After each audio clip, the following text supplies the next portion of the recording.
Bonjour à tous, me revoilà avec mes gros sabots parce qu'on va encore parler de collier électrique.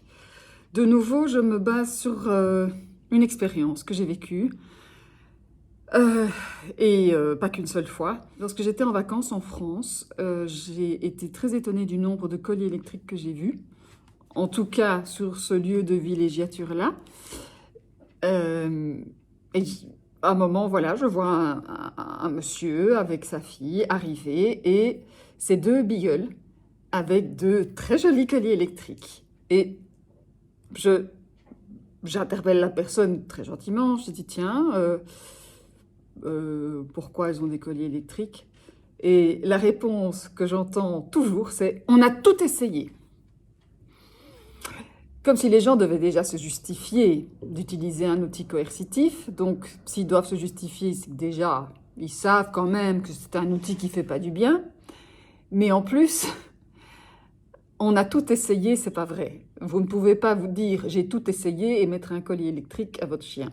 C'est juste une question de facilité, il faut bien l'admettre.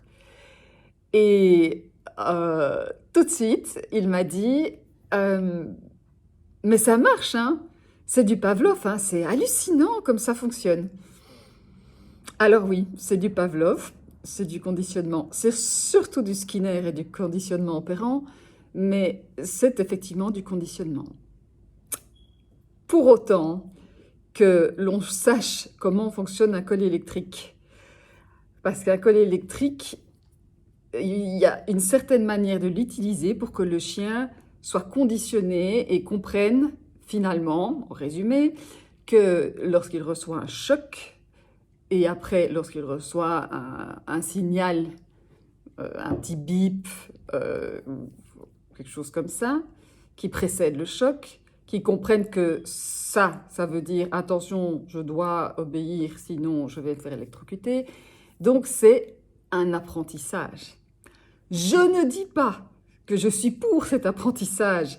Jamais de la vie, avec l'éthique que j'ai aujourd'hui, je n'avaliserai l'usage de quelque outil coercitif que ce soit bien clair. Mais ce qui est très très inquiétant, c'est que non seulement évidemment le collier électrique c'est de la maltraitance, mais en plus la majorité des gens qui l'utilisent ne savent pas comment l'utiliser et font n'importe quoi. Et donc ces deux beagles se sont mis à jouer avec Simone, un peu à la coursée. J'ai dit vous inquiétez pas, c'est pas grave, ok. Et ils avançaient et les chiens continuaient à jouer avec Simone, donc moi ça me dérangeait pas. Je dis vous inquiétez pas, là elle joue, pas de souci.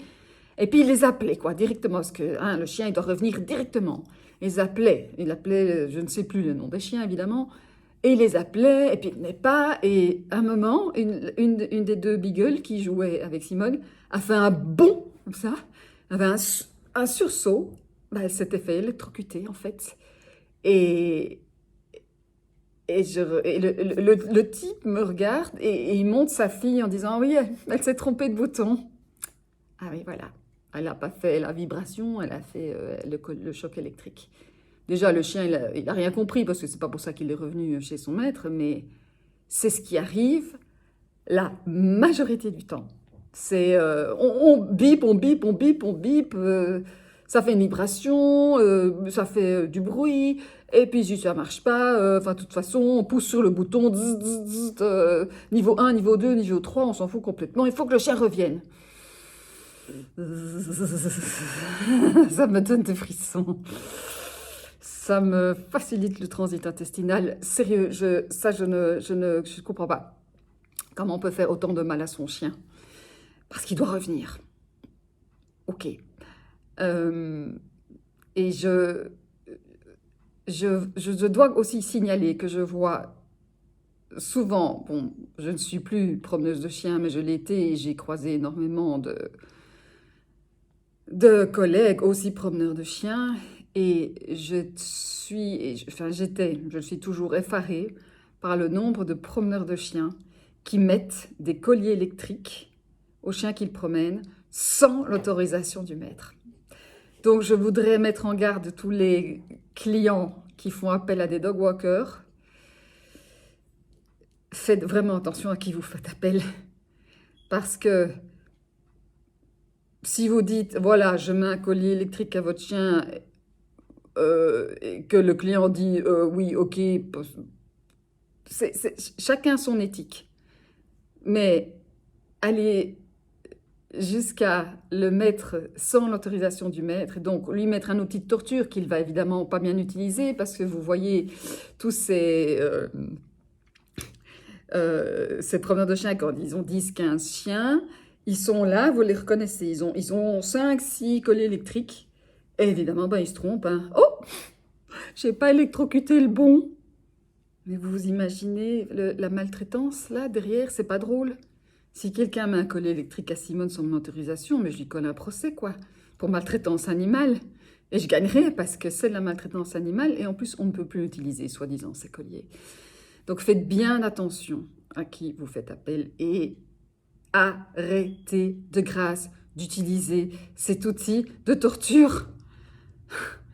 Il y a des moyens bien plus positifs et faciles pour rappeler son chien, et il y a même un protocole pour les chiens de chasse. Il y a même moyen de gérer l'instinct de prédation, l'instinct de chasse. C'est évidemment une formation à part entière, mais il y a moyen. Donc ne dites pas que vous avez tout essayé, c'est une excuse.